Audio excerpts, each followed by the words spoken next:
So hi, welcome to Binge Buddies. Me, your host, is always. Oh my god, I fucked it up. I didn't say the title. How do I? Like, I'm so determined to get it right. I just don't. We're off to a great start. First don't even episode say of the new series. Beagles to bullets. I'm your host, as always, Bryan Dressel. With me, as always, is Matt, Zombie Dog, Hercules, Dykes. I'm gonna give you the other nicknames. We'll circle back to this. Yeah, I was gonna say that doesn't leave much to the imagination. Are these dog characters? Oh my god, he already fucking got it. Go, Matt.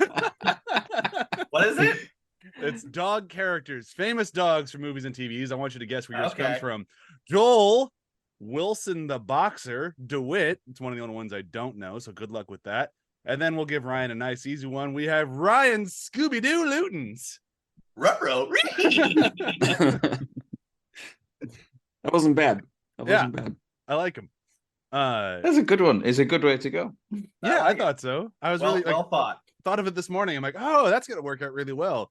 Joel, any guesses where Wilson the boxer comes from? Wilson the boxer. Yeah, I've never even heard of this one. So if you know I'm this picturing one, some sort of animation. Nope. Nope. Okay. Okay. How about the Tooth Fairy? Solid guess. It's from a movie or TV show, I don't know, called Good Boy. Oh, all right. No idea, but he's a good-looking dog. He looks like a good boy. Matt, any guesses for Hercules? I don't know if this is a more like American movie, so I'm not sure how popular it is in the UK. I figured Ryan would know. Like I said, I want to see if anyone but Ryan can guess these. Yeah, no idea. Let's see. Okay. Hercules the dog. I'm gonna go with. You're killing me, Smalls. Sandlot. I was just about to say Sandlot. He didn't. Yeah, I've never seen that film. Yeah, okay. I didn't know how popular that one was in the UK. It's a very American nostalgic movie, so I didn't know how much it crossed the pond. Apparently not very far. Yeah, not really. It made like 20 feet. I don't think it did. I think it just fell in. Well, it's a good movie. You should check it out. James Earl Jones plays a Yankee. It's pretty cool. A Yankee facts. is in a Yankee in soldier sense. or as an American and a baseball player. Yes. Yeah. so not like a Civil War Yankee. See, that's where I saw where Matt was going with that. Yeah. I kept it too American. My bad. I was thinking, hang on a minute. Hey, that's it. I'm done. I'm out. So that's two films that James Earl Jones has played in that have baseball related as well. Yeah. Apparently he likes baseball. We could do a series on James Earl Jones baseball films. I can think of two of them. What was the other movie? Field of Dreams. Field of Dreams. You call I haven't yourself seen that a one. Quad Cityan. Yeah, You've not seen Field of Dreams? I have not. You're It's like an hour dangerously away close from to our house. Iowa. Like you gotta know Field of Dreams. Dangerously close. You could probably go see the Field of Dreams. No, I An absolutely, hour away. I absolutely could. Hey, funny aside, my employer actually did like a Field of Dreams event at that place where And they you're like, played nah, natural baseball. I don't. And you've still not seen the film. Wow. I don't baseball unless I am coerced to by a- having children who play baseball. By going to your son's game in an hour. Yeah, yeah. I love that baseball. Couldn't care less otherwise. I think that's pretty fair. All right, so here we are. We finished Fast and Furious. It was an absolutely fantastic ride. Please go back and listen to those episodes if you haven't yet. If you're just joining us for our new series, come to us from the beautiful mind of Matt Dykes. He just could not let this one slide. Had to talk about this franchise. Bullied me into it. I haven't even seen half of it. Still haven't. We're doing John Wick. If you couldn't tell by the name of Bullets to Beagles, Beagles to Bullets. I'm gonna get the name right one of these days. I'm excited to talk John Wick. I really enjoyed watching these first two movies for these first two recording sessions. I saw the first one about a year after it came out. It's never been like the highest priority for me, so I am far from a fanboy on this one, so you'll probably get a little bit more of an honest opinion out of me than normal. But that's good, and I'm looking forward to it. But I don't really have a hot take on this first one because it's a damn near perfect movie. That's all I got. So that's what we're gonna be talking about today, is a damn near perfect movie. Matt, why don't you take us off? What's your hot take on John Wick? I think the first film, I like you, I came to it quite late. I think, when did it come out? 2014? Yes. Yep. I think I first saw it in 2017. So that I'm way late to I think the second one had come out before I'd even seen the first one. And I remember going into it and like, you know, the opening sequence, like that first 20 minutes or so, I'm just like, okay, this is kind of interesting. This is and then the dog dies and you go, holy shit, why is everyone saying this is such a good film? It's so horrible what they just did to that poor dog. And then everything that comes after that, you're like, nice. Yeah. Cool. Funny little side tangent. I know someone, I actually was working with someone who broke up with his girlfriend because, well, it wasn't, I don't think it was the only reason, but one of the reasons was they watched this film and they got to the end of it and she went, so all that just over a dog. It's like, ooh. I mean, that's a pretty good litmus test about if you're long-term material. That's a red flag if I've ever seen one. Good Lord. All that over a dog. John Wick test. The dog was a like good boy. The cutest dog ever. Like, you know, there's one of get the cutest dog ever. Yeah. No. But yeah, I love this film. I think it's, you know, it's Keanu Reeves has gone through probably about 3 renaissances in his career where it's like, you know, he's reinvented himself. He started off as like Ted in Bill and Ted. Yeah. And then you had the mid-90s where he was like kind of the action guy with Speed and stuff like that. And then he kind of disappeared. And then he came back again in the 2000s after Matrix and then kind of disappeared again. And then he came back again with this and kind of reinvented it as, I don't know, like, it's not really like, because like there was this whole thing about, you know, Liam Neeson being the dad action hero, whereas Keanu Reeves is older, but he doesn't feel like, you know, the old action hero. Yeah, and it's quite interesting, like, because you look at that and you're like, oh my god, he is actually old. Like he is probably like, I don't actually know how old he is, like 50s maybe. I'm too close to 50 to call that old at this point. Like but it's like the idea of like, you know, this character, he's got this sort of like legendary status and stuff like, and you look at it and you think Keanu Reeves isn't old enough to do that, and then you're like, oh, hang on a minute, no, but he was in Bill and Ted, and that was like 35 years ago. Yeah, shit, he's old enough to be this sort of legendary killer essentially. Oh yeah, and I just think he sells the hell out of it. Like the way that it's shot. It's very, like, as an action film goes, it does a very interesting thing with like the action scenes as well. It's not just like a lot of pointing and shooting. Everything's a bit more interesting to it. So you have like, you know, the standard sort of like shootout. Matt, this is supposed to be a hot take. I like this film. Matt really likes this film. Like we said, this when entire Matt series topic, you knew that you were going to have to censure him. I know. I just didn't want to mute him again like we had to at the end of the wrap up.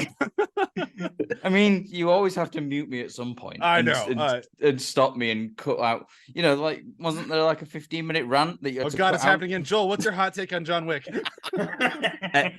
Up to a point, it's good that Matt is paired up with me in this because I don't like talking. Which is weird given that I'm here. Okay, so it's a weird characteristic for someone on a podcast. I'm on 3 podcasts. Yeah, I have multiple podcasts. Yeah.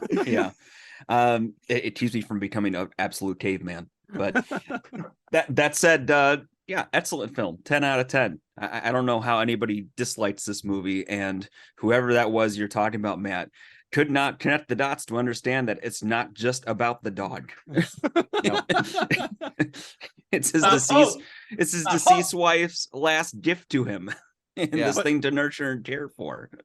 And I'm over here like, even if it was just a normal dog that he found at the dog store, and I'm like, nope, still justified. Yeah. Yep.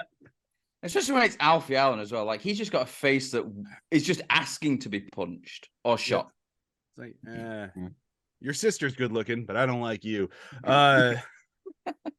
Ryan, what about you? Hot take on John Wick?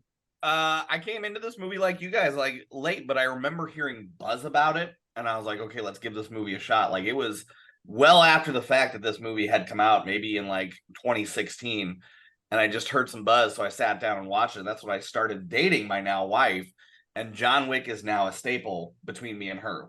She loves these movies. So when there's a new one in the theaters, we go. Like, it's not a question of when. We're going. Like, it doesn't matter. Like, let's get the kids somewhere and go. Like we just did with the 4th one. So I mean, A question of when, it's a question of how many How? times. Yeah. So I own all of them, and because of that, I met Joel for the first time in person, so that was pretty cool. He's Yeah. got all my physical copies. I watched them on digital. But no, I like these are quintessentially action movies of the modern era that deliver on the action. I think that's something that's a little bit been missing, especially with how saturated our market has been with superhero action films. So it's kind of nice to get back to it. And I can't think of a greater duo than Keanu Reeves and the guy who was behind all the fight sequences of The Matrix. But we'll get into that when we dive in. So yeah, great It's series. his stunt double, right? He was actually his It was stunt a stunt double, and and this guy who he choreographed almost every fight scene. You know, after Fast and the Furious, it's really nice to see a hero that is breakable. Yes. Yeah. That can bleed.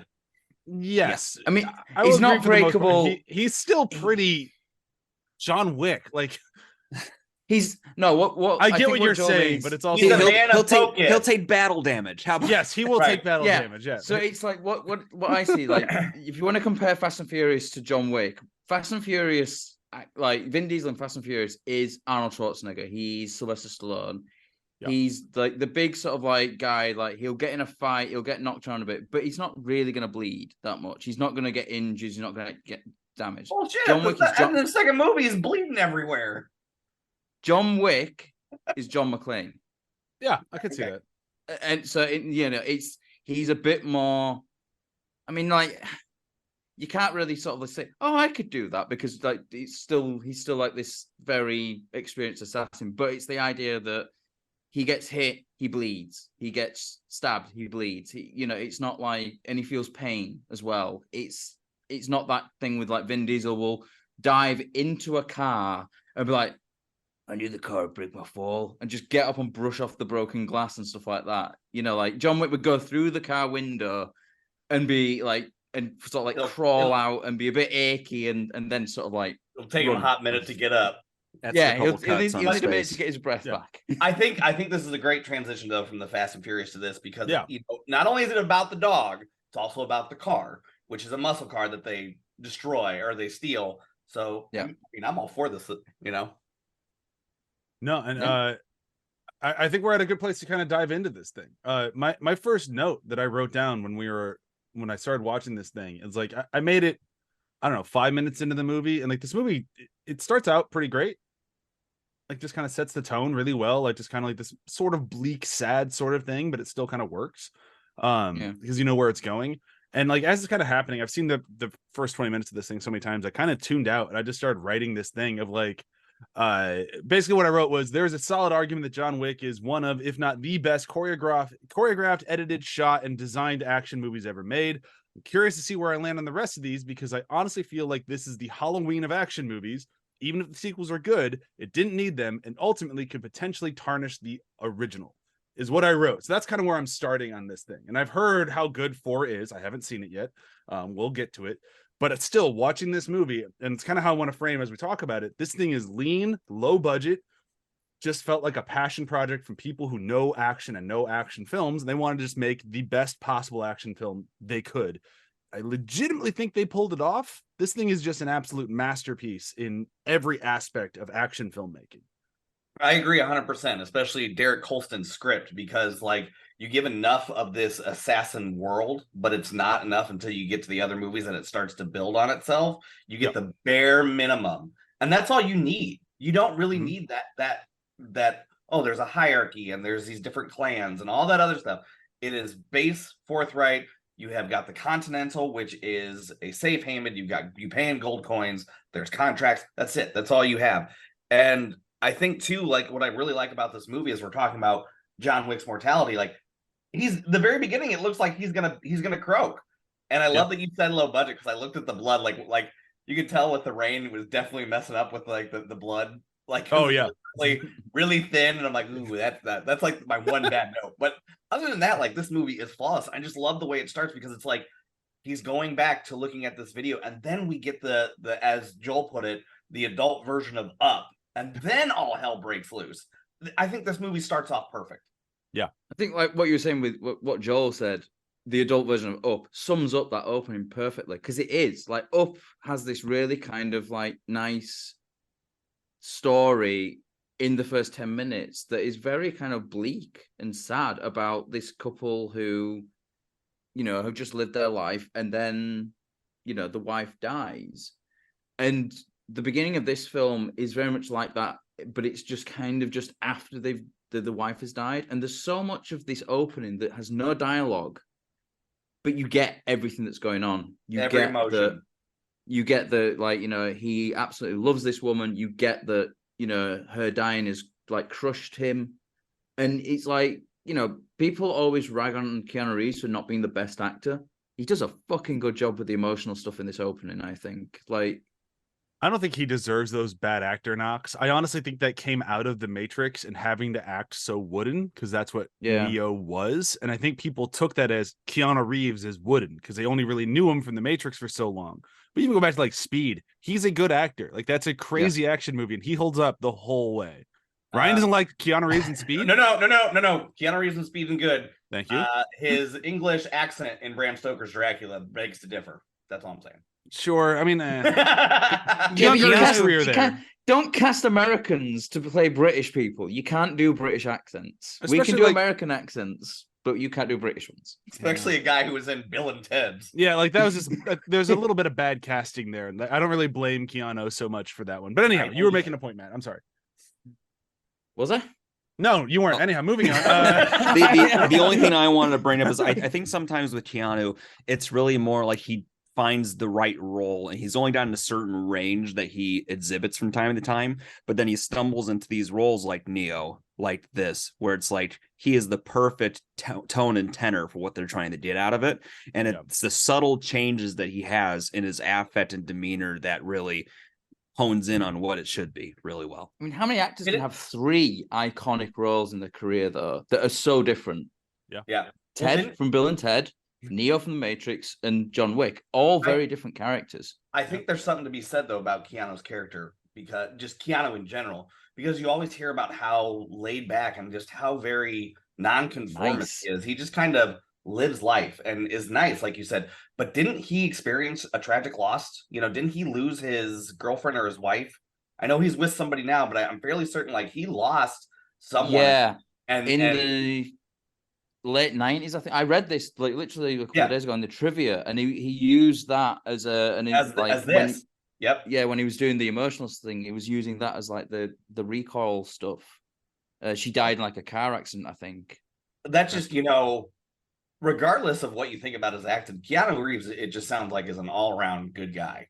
Yeah. And the fact that he can use such, I know he's dating someone right now. And I think I remember seeing it when he at the premiere of John Wick 4, but I just know like he lost somebody really tragically. I can't remember if it was cancer or a car accident, but like dude is just very mellow and laid back, and like the fact that he can do these high-end roles, like you never think that like see him on the street. Like there's just, I remember seeing a picture of him just eating at a restaurant just by himself, and dude can just turn it on like that, especially with these action movies. Cancer to car accident is a very different series. Thank you for that, Joel. I can't remember. I will look it up right now.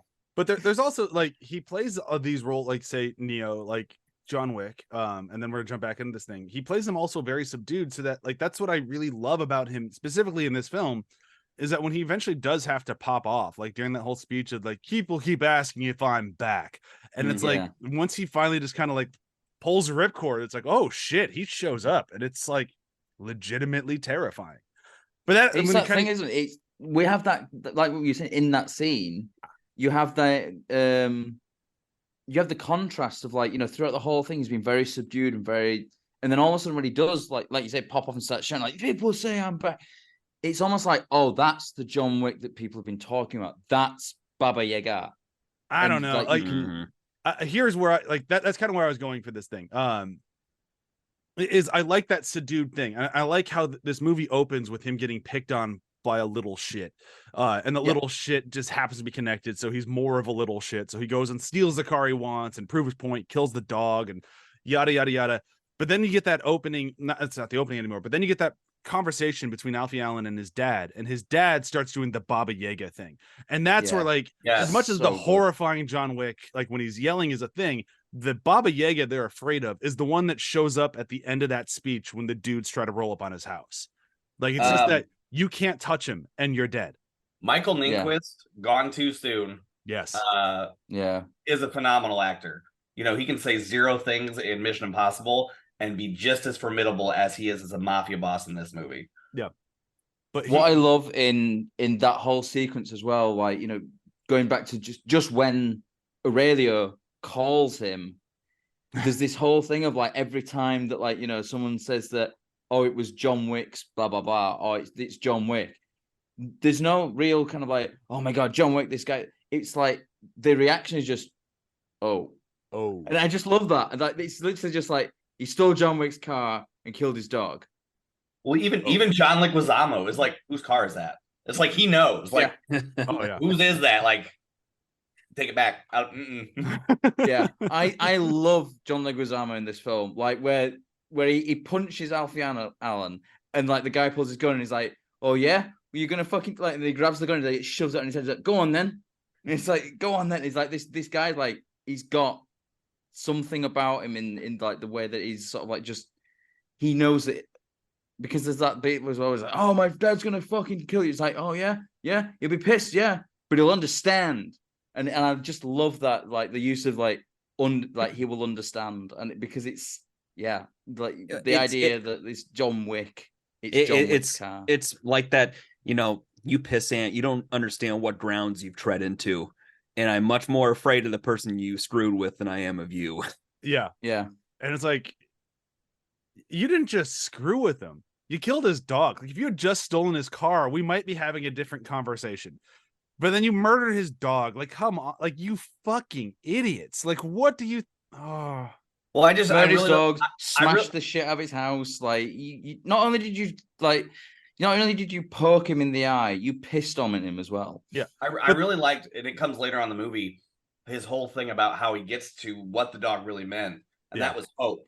And that, you know, and again, that's another stirring thing by him, because that's when he goes, so yeah, if you're asking me if I'm back, I'm back. But it's like, you killed his hope, so now he is. I just love that. That's good writing. That's very good writing. Yeah. Well, the other thing that's just amazing in this whole sequence, and then we'll start moving kind of through the action, because the rest of the movie just fucking rips. Kind of lost what I was saying. No, I can get it back. Oh, so the whole sequence. Yep. So throughout that whole sequence, when Aurelio calls him and they start having this conversation, like, and you get the and then that's it. Vigo knows from that moment on his son is dead. And I love that, like, the actor nails that performance of, I got to go through the motions of at least attempting to save my son, but I know he's dead. And like the rest of the movie, he has that atmosphere until all the way to where he sells his son out. The whole time he's like, I'm just buying him time again. And I'm looking at minutes. Like, then the dual scene when his son actually does die and he's just sitting there, like, it's just like, well, it's like he's preparing himself to get that call. Like, it's just, that's very powerful acting with no words being said. Yep. And again, when they're doing that Baba Yaga speech and he's taking the sledgehammer to the floor, I can't think of anything more powerful than that. No, the way that they edit sequences, the way that they edit sequences in this film and actually the subsequent films of like these explanations intercut with action, like the actual visual stuff, it's so well done. Like the whole speech of, like, you know, who John Wick was, like, he's a man of focus, and you got these like smash cuts to him with the sledgehammer, and then, like, you know, you're like, okay, well, what's under there? And then he opens it up and it's like guns and like all these gold coins, which you find out later are worth a lot, and there's a shitload of those gold coins as well. Yeah. There's something about, sometimes when I watch movies, it bothers me when they tell more than show, and this is an example where they tell you up front, but it's so good because they're building that sort of fable of what he is, you know, and it just takes that little bit of a monologue to set the table stakes of just how much in trouble they are. Well, because what I like about this film, it's even after this, like, then, like Brian said, it's just action. Like, it's just go, go, go. Well, because then, like, you set the stage, this is who he is, and then all the goons show up to his house. It's like, oh, he matches the legacy. Like, oh yeah, he's earned that reputation as all those people now have holes in their faces that aren't mouths or noses. Like the cop showing up and yeah, the cop showing up like the You noise working? complaint. man, John. just looks around the corner, sees the dead body, and goes, "You were working again, John?" No, I'm just sorting some stuff out. Okay. All right. Good night, And John. that's Good what I night, Jimmy. love. That's what I love about this movie, though, is because it shows that it doesn't explain the world all the way, and I think that's why I really enjoy it, is because the world building in this is so in depth. You get a cop who is connected, but you don't understand the connection, and then he goes off and he makes a phone call. Yeah, I need reservations. A cleaner comes up. Like everything about this and is just everyone's excited to see him. Like, Yes. hey, John. Oh man, I'm gonna have some more bodies to clean up. This is great for my business. Well, that's the It thing goes as well. back- It's like it's the revealing of the world. It's literally peeling back the like layers. Yes, Like, every yeah. time that you look, it's like this one layer that comes out. It's not just like a massive info dump of this is the world, this is the continental, and in here there's the blah blah blah. It's like we see bits and pieces of it, and it's like it's slowly peeled away to where you have an idea of like, okay, there's actually a whole world here. And what I was thinking as well, like this came out in 2014, the first film, I believe. So this is like the height of like Marvel and stuff like that. So we've got a lot of these films that are like called Iron Man, Captain America, and all these kind of like, you know, it's a character's name. And you go into those films, you have you might have a basic understanding of who the character is, depending on how much you know of the comics. But then you have this film called John Wick that is not based on any existing IP, nothing like that. It's a brand new thing, but you are calling the film John Wick. And it's one of those films where it's like, well, who's John Wick? But then you go into it, it's like, oh, there is no better title for this film because this is John Wick. Like this film. I think Bullets to Beagles would have been an exceptional movie. Oh, totally agree there. No, Ryan wins. I think it goes Beagles back to to, bullets. it goes back to these movies being so lean, where the broader world is just window dressing to this very personal story. And that's what works really well for this movie for me. And it's what made me a little hesitant about starting this as a series, because end of this movie, I don't need any more. Like Yeah. I didn't need a reason to dive further into the Assassin Syndicate, the Continental. It's a really cool bit of world building around this stuff, but I felt like the personal nature of this revenge story is what really elevated this into such a slick experience, and one with a kind of heart that some action movies don't have. Yeah, I agree, and that's kind of why I quit this series, because it's season 2, episode 2, movie 2, whatever you want to call it, chapter 2. There we go. Chapter 2. Like the more they peeled it back, the more I'm like, oh, I liked it better when I didn't know this. Oh, I liked it better when I didn't know that. And it was like one of those. I kind of liked the mystery of it. I didn't really want the answers, so that's why I'm really excited to get to 3 and 4, because 2 kind of turned me off. So we'll get to that more next week, because it still didn't quite ring my bell. But moving forward in this movie, so we've gotten the Continental. We've kind of met Ian McShane, who's just having his breakfast of more scenery. He's just going to chew it constantly. Dude, I love him so much. He's so good in this is film. my though. favorite. And Sharon, God, Lance Reddick, rest in peace. But Lance Reddick man, is so good. those two are phenomenal. They're great. Don't get me wrong. They're great, but it's just like They're great in anything. Like they would be great But- reading the phone book. Let's face it. But Lance Reddick will show up as whatever character you want him to be, and he's going to be an amazing actor playing whatever character that is. Ian McShane is Ian McShane. Like, he just rolled out of bed, walked, is like, what am I saying today? It's like that's super. How grumpy do you want my voice? Yeah, like, am I nice or mean? That's all I need to know. Like, But what I like about Winston, Ian McShane's character, everyone calls John Wick John. He calls him Jonathan. Yes. And I like Yeah. that. It sets it aside, and it's like this idea of like, okay, so because of that, we get there's more history there. We get this like there's some kind of like mentorship or something else there. And again, it's very subtle. It's not like, slamming like the backstory at your face. It's like it's just done with like just a little bit different. Like he calls him Jonathan, everyone else calls him John. it's just one Or of those. Mr. Wick. You It's, instantly know they have a different relationship. Yeah. And Like it's like, even Vigo calls him John. Yeah. Like, and that's the thing. It's like, so you have this one character who calls him Jonathan, and you get, like you said, you instantly know they've got a different relationship. yeah. But it's also, I didn't get a sense of whether he was a good or bad guy.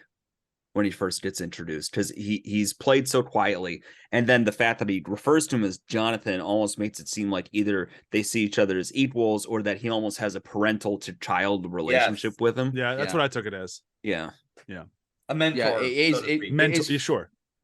Yeah, mentor, or like, the father he didn't have or something, that kind of thing. It's parental is a really good way of putting it, actually, like, because it is that kind of Jonathan, Mhm. it is almost like a dad tone as well, because it's like, he's kind of disappointed that he's turned up again, because it's like, oh, you got out, what are you doing here?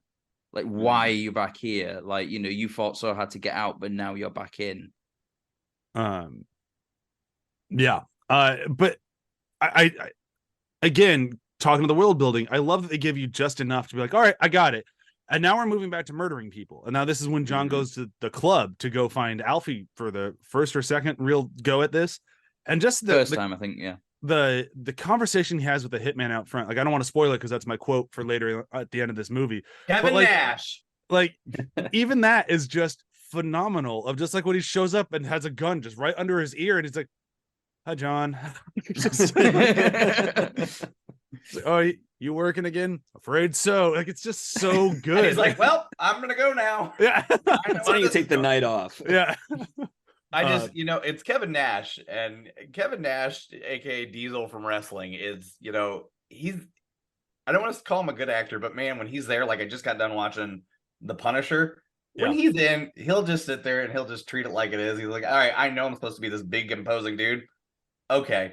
Like, it's just perfect. And just the way he delivers his line and just like the side looks, I'm like, dude nailed it. He nailed it. Like, it's just, there's Well, a very great intro before John goes and murders everyone. What I like in this as well is, like, there's a lot of setup for these bigger, muscular dudes. Like, oh, this is going to be the long, drawn out fight that he has to, like, really struggle with. You, like, when he goes up, like, he comes up behind Kevin Nash, and it's like, he just walks away. And then you've got a little bit later on, when he's actually in the bathhouse bit, this big muscular guy comes, like, gets out of the water, and he's just over in seconds because he just shoots him in the foot and then shoots him in the head, and he's done. And it's like, it's not like this typical, like, action film thing, like, right now, this is the guy who's more overpowering than the character, and they're going to have a long fight, and that's what's going to happen. It's like, no, he just, like, stamps on his foot and shoots him twice in the chest and one in the head. And you just see him just go flop back into the water.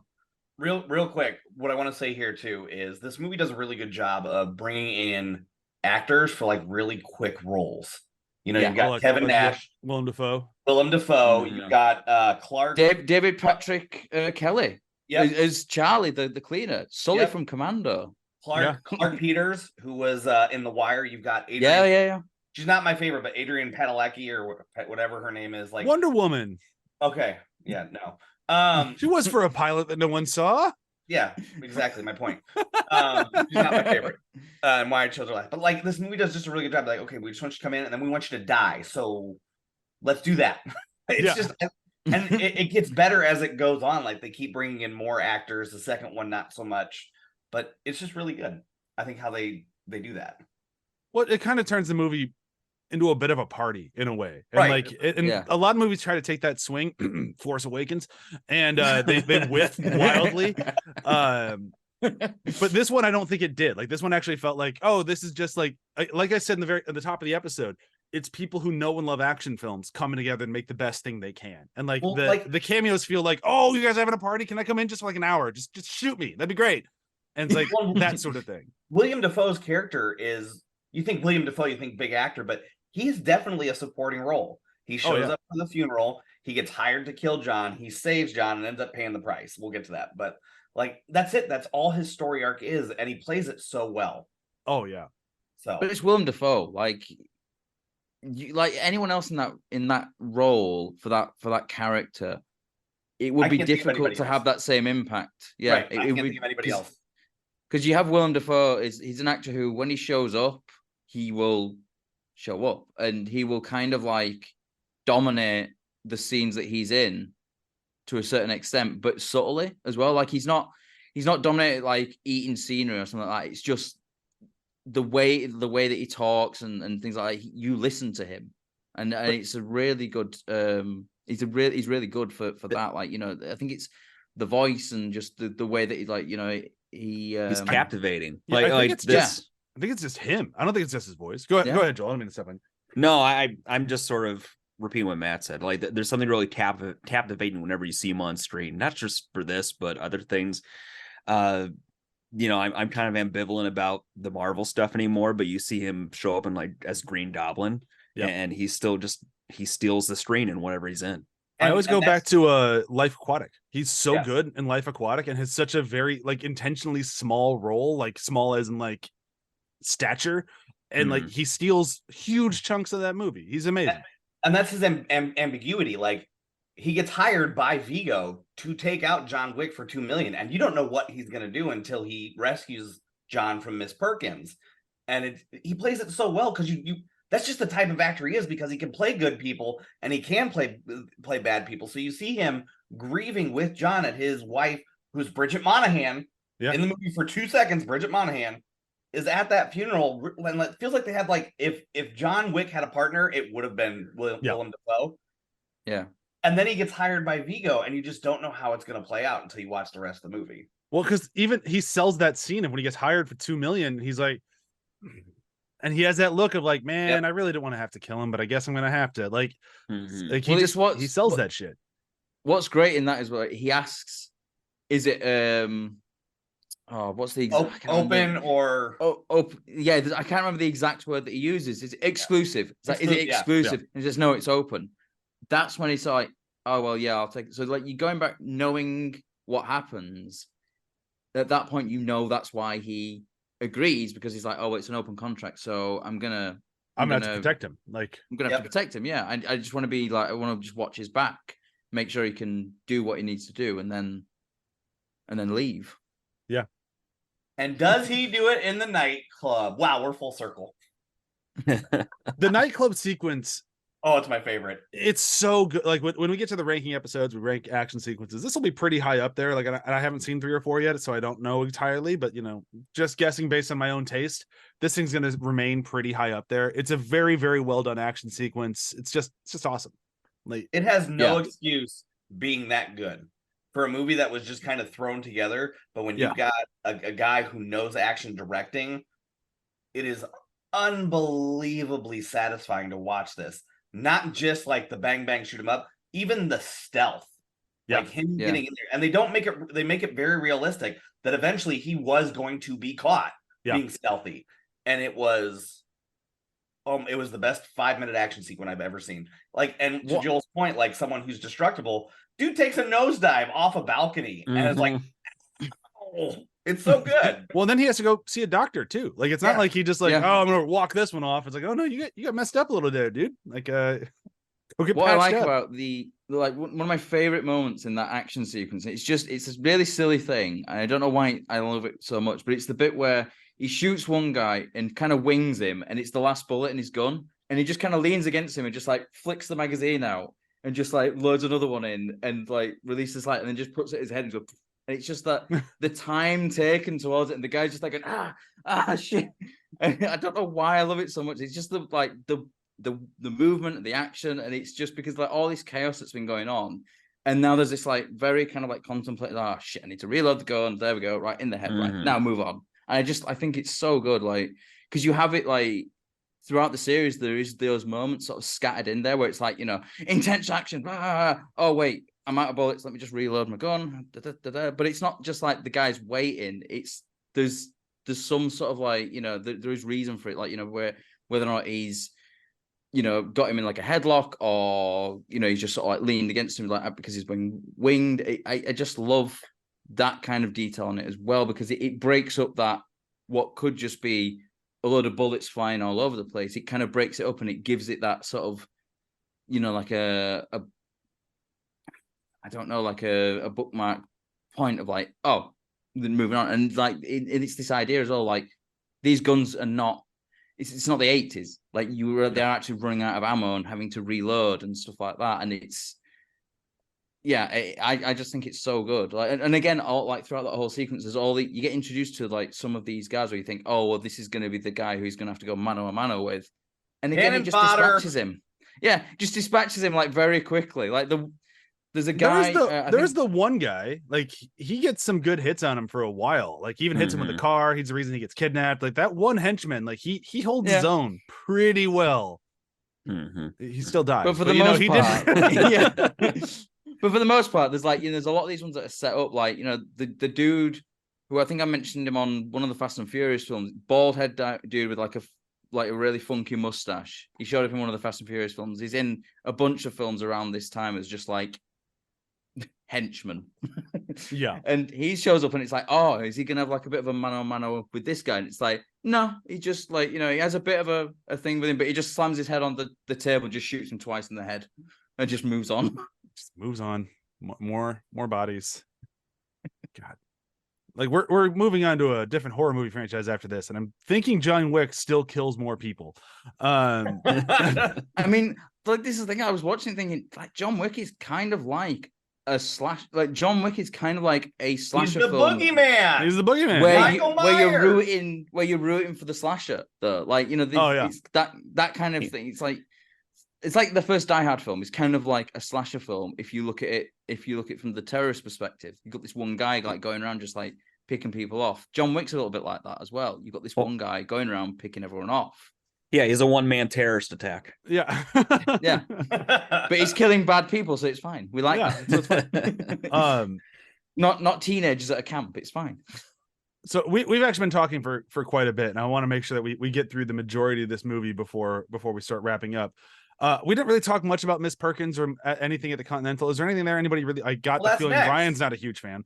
That's next because he goes to get stitched up by the doctor, and that's when Marcus warns him, because that's where we get kind of the rules of the Continental, because she's about to break the rules to kill John Wick, but he ends up subduing her and giving to Peter Clark's character for a coin. You want to babysit? I thought that was great, or something along those lines. And then she ends up escaping to kill him, and that's when bye, Harry. Yeah, but that's when he learns about the stash in the church. So what I really like about this is they sprinkle in a little bit of kind of the mythology of this assassin world, only to carry the story on.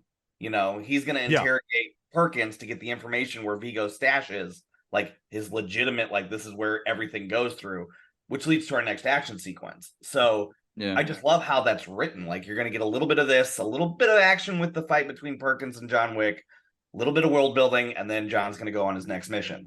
And what's great about that sequence is the humor that they put in it as well, with like, the cuts down to Sharon, who's like waiting on the phone. Like, we heard a little bit of a ruckus. Yeah. It was like, we've had a noise complaint, sir.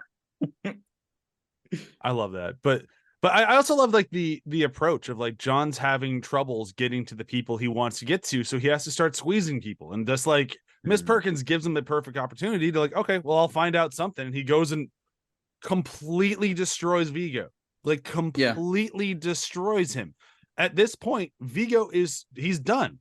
He lost all of his blackmail. He lost all of his money. Like he lost like that stash that John ruined Vigo, and he's just Vigo. The only reason he deals with it as well as he does is because in his mind he's already dead. He and his son have already died. I love this. So what I find really good about that is Vigo did the whole speech earlier on where he's talking about how John helped him build the foundations of what they are today. Yes. And he's just gone and basically what we're led to believe, he's destroyed all that.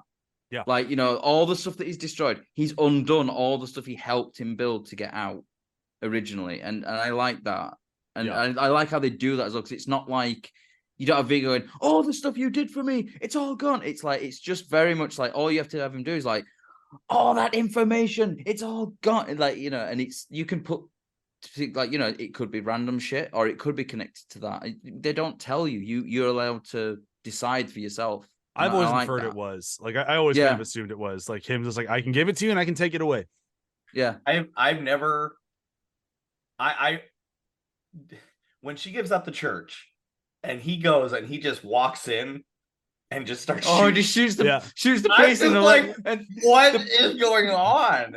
My favorite bit of that is the priest walks up and he's like, no, my son. And shoots him and they go, motherfuckers. Well, and then, but like, he goes, Vigo's gonna kill you or do you think that doing this will make me talk? And he's like, yes. and he continues to kill everybody. And he goes, he's leaving there. He goes, Vigo's gonna kill me. And he goes, what are you doing? And he just this, and he leaves.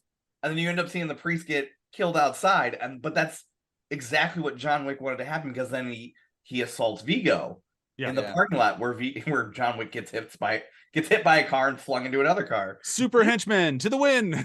It's what I like about that is where like the priest says Vigo will kill me, and like John just like shoots off on the side and she goes, like it's just like, what do you think I'm gonna do? But I also love like there's a very good rule right here when Vigo's men capture him because they're very mad at him for burning down all their stuff. If you've got John Wick and he's unconscious, just kill him. Just kill him. Why do you want to talk to him? You just want to yell. You can yell at his corpse, man. It'll be probably more beneficial for you. It's not gonna give away some plan. I mean, the movie's very straightforward. And then if you're gonna kill him, use a gun. Why are you putting a bag on his head? Just use a gun. So what did he use on you? Like, use a gun from a distance. Yeah, like time to a wall. Step back. Put a good 10-15 feet away from you. Big gun. And just shoot him. Yeah, just roll a hand grenade at him. Like, just anything more than like a bag. Like, why are you doing this so personally? You're going to lose now. And it's like, well, yeah, then there they go. And just the Vigo's barely gotten away. John's up and out of the chair, chasing after him, crashes into the car, and just standing there shooting the thing, and just Vigo, cool it. Yeah. that shotgun was fantastic. I mean, but again, this movie. I think Michael Nyqvist. I think he ad-libbed that. The cool. I read that somewhere, which is so good. But again, this movie does a great job of sprinkling in dialogue that's necessary in between action sequences, but not a whole lot, because that's where we get the whole. People are asking me if I'm back, and I guess I'm back, and the whole thing about hope. Very poignant things, but you have it in between these two big action sequences.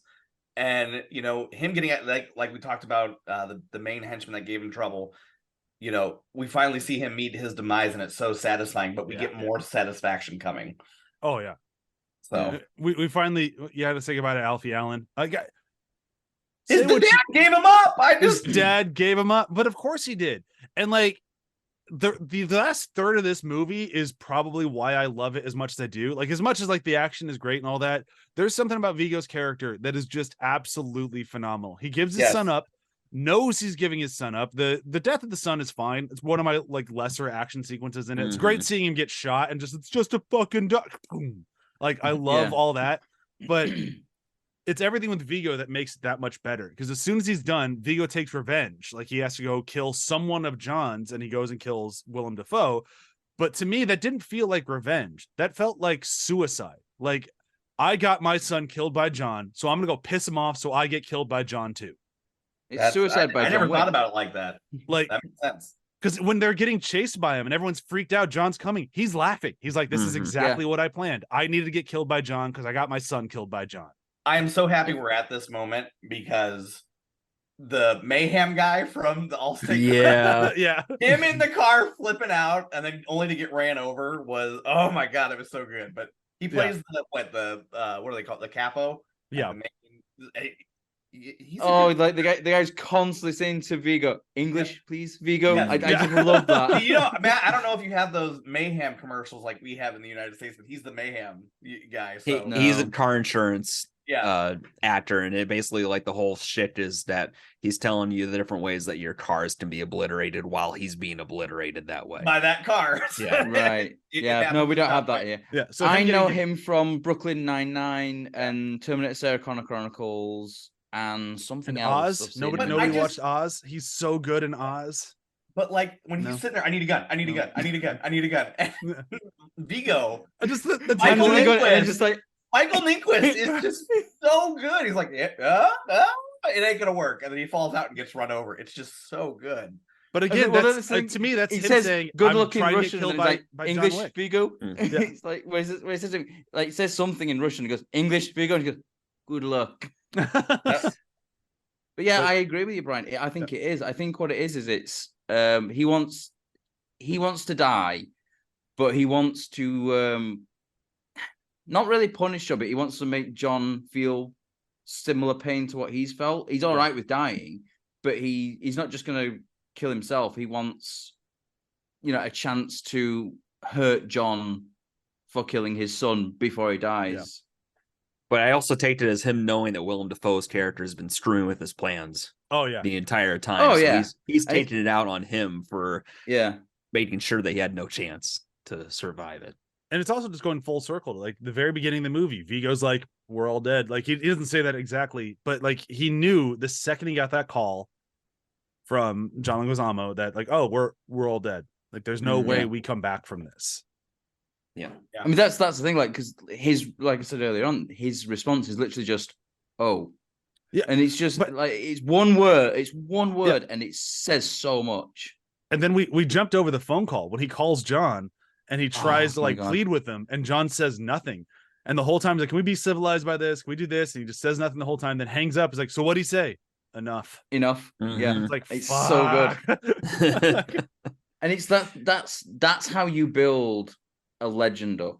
Like, you know, not like a legend is like, this guy's a legend. Like, you build a legend of a character, and they do it so perfectly in this, because it's not like, oh, well, he's done this and he's gonna, you know, he said this because he didn't say anything and he's gonna come and kill us all, blah, blah, blah.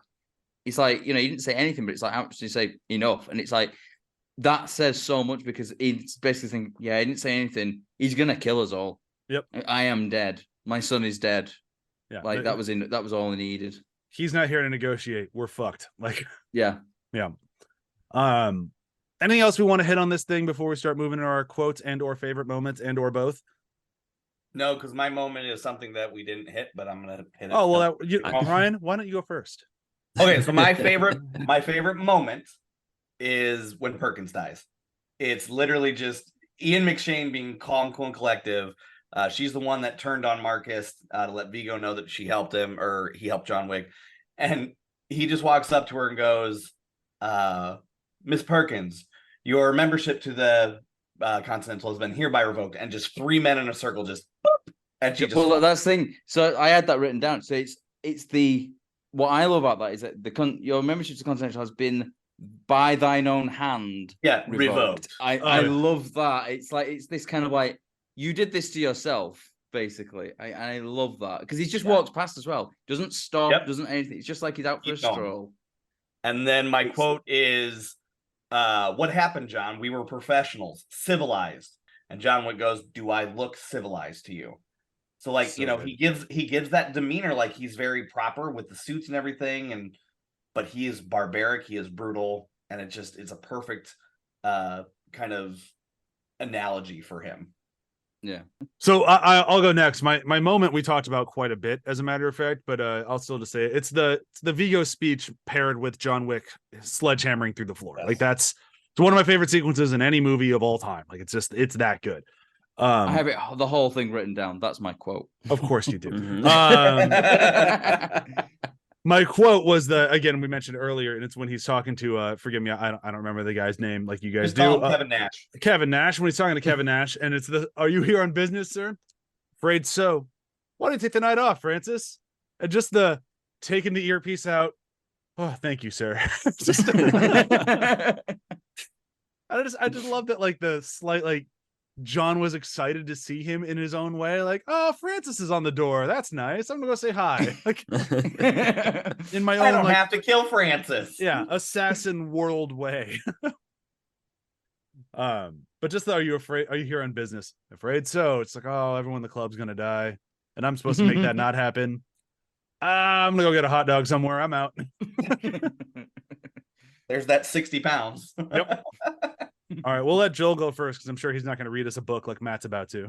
No, but it's the same moment for my favorite moment. Of course. It is for the reasons we already discussed.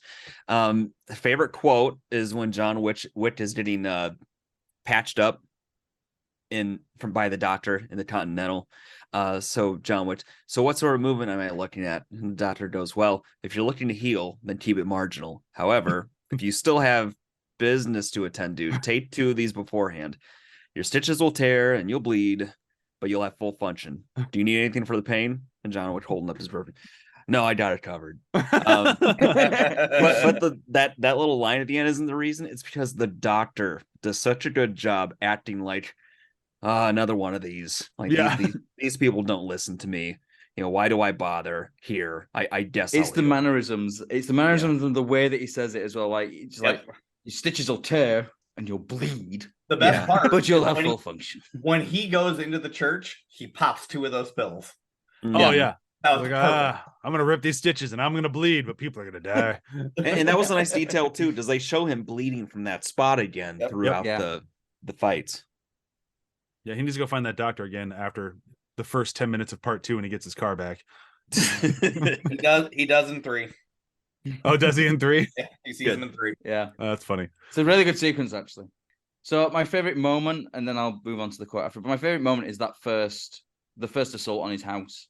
Like the first time we see him in action, because it's like from this one out, we've been basically told, like, it's been visually, we've been told how good he is. But then, like, we've had that line of like task a crew. It's like, how many can you get a hold of, or whatever the actual line is. And you see there's a bunch of people. There's like, more than 10. Yeah. 12, I think it is actually, because the reservation was for 12. Anyway, and it's just this. They go in, they're all like, ski masks, silence pistols, and he just comes out, just all guns blazing, and just wipes the floor with them all. And it's so good. It's so well choreographed as well, because it's got this, like, the switch from like shooting to close quarters, like hand to hand, and then back to shooting. It's so well done.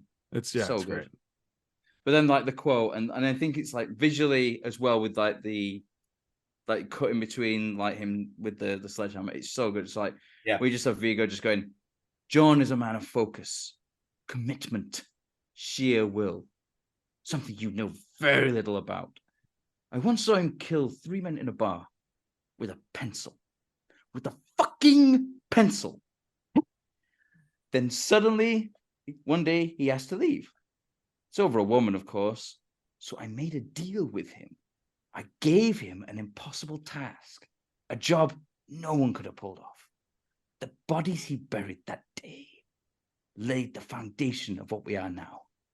And then my son, a few days after his wife died, you steal his car and kill his fucking dog.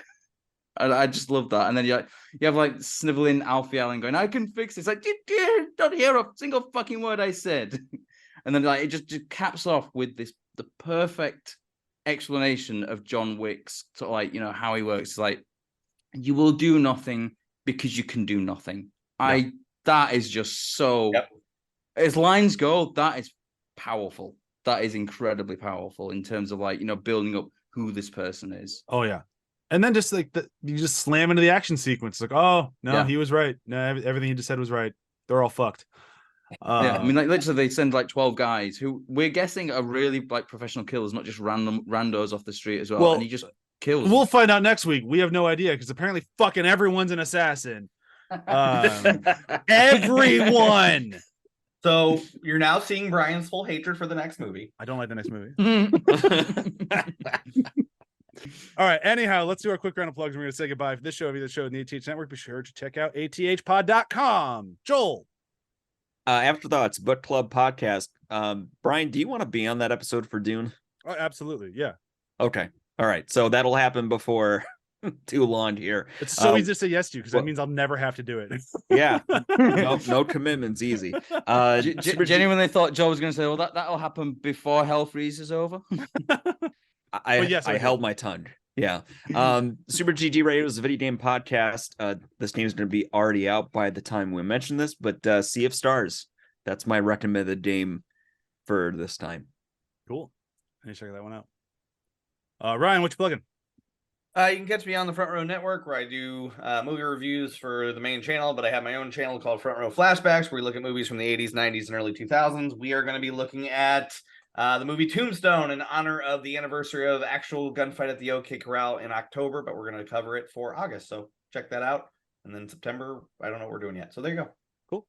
Matt, anything to plug? They'll need to watch Tombstone. Cool. All right. Yeah. So go watch Tombstone. And be sure to tune in next week when we start talking John Wick Chapter 2. I promise I won't be totally mean to it the whole way through. It's really just the assassin thing. But we'll get into that. All right. Bye. Bye. Bye. Bye.